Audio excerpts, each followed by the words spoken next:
चाललायसा? शुभू मी दिसतच नाही इकडे. हेच लोकेशन होतं ना?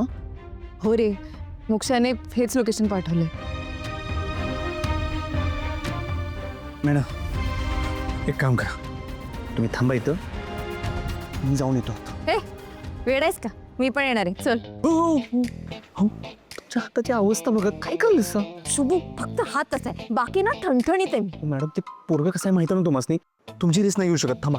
अरे कसली रिस्क, तू आहेस ना, घाबरायचं नाही, चल.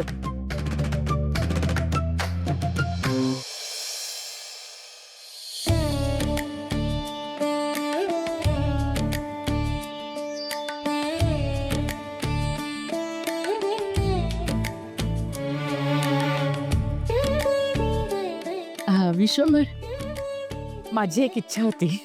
बोल ना. तू श्रावणीला शिक्षा केली आहेस, तिच्यावर रागावलायस, मोठ्या मनाने माफ करून टाक रे तिला आणि बोलव तिला इथे. आपल्या घराण्याची रीत आहे, नवऱ्या मुलाला आपल्या घरातली लेक म्हणजे नवरीची बहीण ओवाळते. बोलव तिला.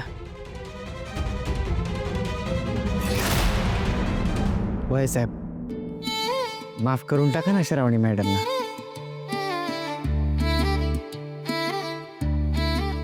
नंदक्का, किती मोठं मन आहे तुझं.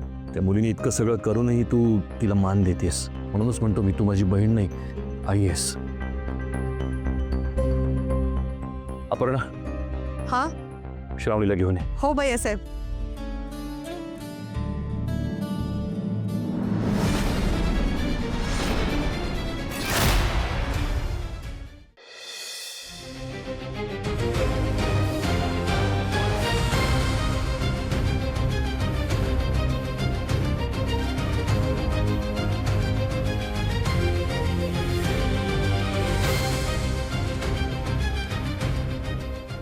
मॅडम इथं कोणी नाही, ऐका, चला आपण घरला जाऊयात. अरे ते घरी जायला आलोय का आपण इकडे? आपण एक काम करूयात, हद्दीतल्या पोलिसांनी बोलूया, माझी दांडगी ओळख आहे. हां चला. वा शुभू, मला वाटतं मग मीडियाला पण बोलवून घेऊया. चालते की. काय चालतंय तुझं? तू झंपे आहेस रे. आता बोलणं बंद कर आणि मोक्षाचा बॉयफ्रेंड कुठे दिसतोय का बघ. तिथं पण ओरडायला असं मला, हळू बोला जरास. चला.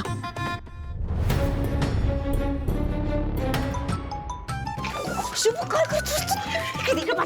हो मॅडम, हो मॅडम, जेवण आल्याचा मेसेज असेल. अरे शुभू, इथे लग्न होईल की नाही याची गॅरंटी नाहीये आणि तुला हे जेवणाचं पडलंय. हो हो मॅडम, सायलेंट तरी करायचा. ऐका की. बंद म्हणजे बंद. अहो मॅडम, महत्वाचे कॉल येणार असतील, असं काय करायला सा? कोणाचा महत्वाचा कॉल येणार आहे तुला? तू स्वीटीचं येणार असेल ना? हो काय मॅडम बोलायला सा? बाकी पण लई महत्वाची काम आहेत मला, माहिती आहे ना. जफरी, काय महत्वाची कामं? चल आता हे घे तुझा फोन, चल. थांबा, तुमचा बी ऑफ करायचा. ठीक आहे, करते की.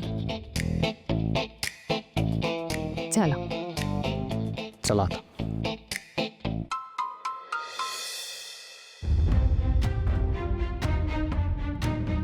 भैया साहेब, श्रावणी कुठेच नाहीये.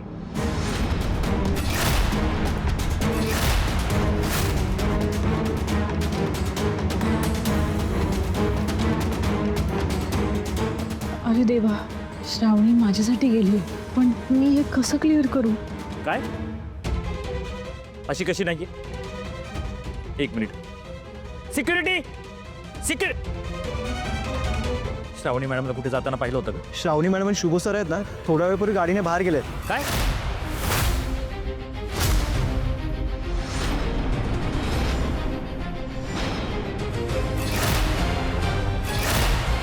कुठं गेलेत काय सांगितलंय का? ते नाही माहीत साहेब. अरे देवा, हा शुभ पण गेला श्रावणी बरोबर. अरे इथली कामं सोडून कसा गेला?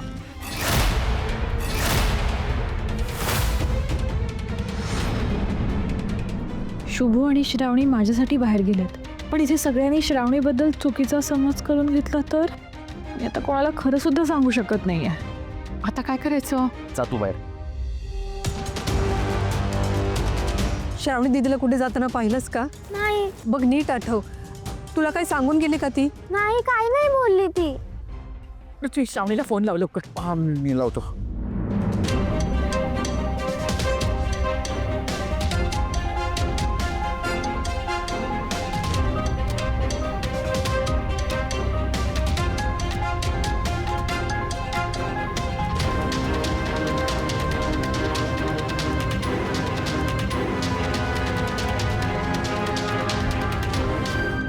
श्रावणीचा फोन लागत नाहीये.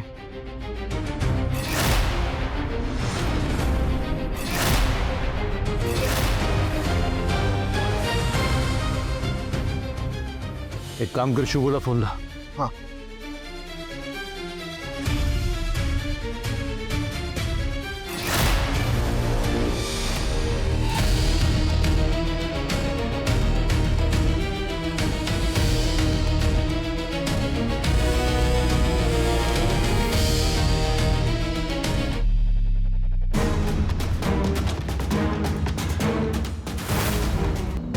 शुभूचाही फोन लागत नाहीये भैया.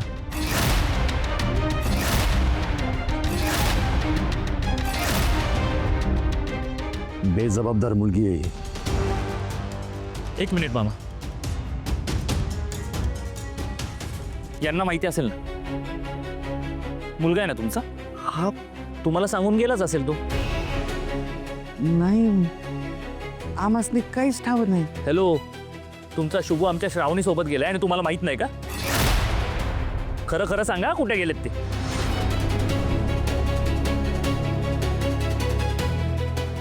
बघितलं, राज्याच्या शिक्षण मंत्र्याची मुलगी ड्रायव्हर सोबत बाहेर गेली.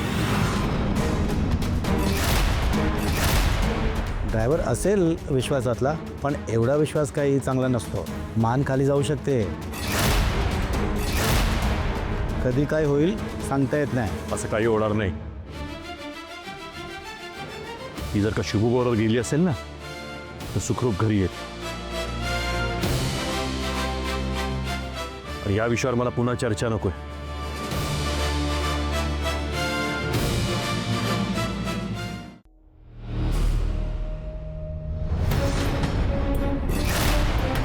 विकी, तू काय करतेस इथे? आणि मोक्ष कुठे? का माझ्या बहिणीला त्रास देतोयस? अगं पण तुला यायची इथे गरजच नव्हती. तू का आलीस इथे? मी मोक्षाला बोलवलेलं आहे. ती नाही येणार इकडे. माझ्या बहिणीबरोबर खोट्या प्रेमाचं नाटक केलंस, तू आता तिला ब्लॅकमेल करतोस आणि ती घाणेरडी ऑफर दिलीस तिला. लाज नाही वाटत का रे? नाही वाटत लाज. मी निर्लज्ज आहे. पण माझी बहीण तशी नाहीये ना. माझी बहीण चांगली आहे. मी विश्वास ठेवला तुझ्यावर, प्रेम केलं तुझ्यावर, आणि तू काय केलंस? फसवणूक. हे प्रेमावरनं ना मला लेक्चर देऊ नको ग. तुला इथं यायची काहीच गरज नव्हती. मी येणार होतो फोटो घेऊन लग्नाच्या मांडवात तमाशा करायला. आणि तो तमाशा बघून आहे ना, तुझ्या वडिलांच्या रेप्युटेशनसाठी का होईना, त्यांनी मोक्षाचा हात माझ्या हातात दिलाच असता. आणि तसंही मला विश्वंभर साहेबांचा जावे व्हायला काय इंटरेस्ट नाही आहे. पण माझ्या छोट्या मोठ्या डिमांड आहे, त्या लग्नाशिवाय पूर्ण झाल्या ना, आय एम ओके.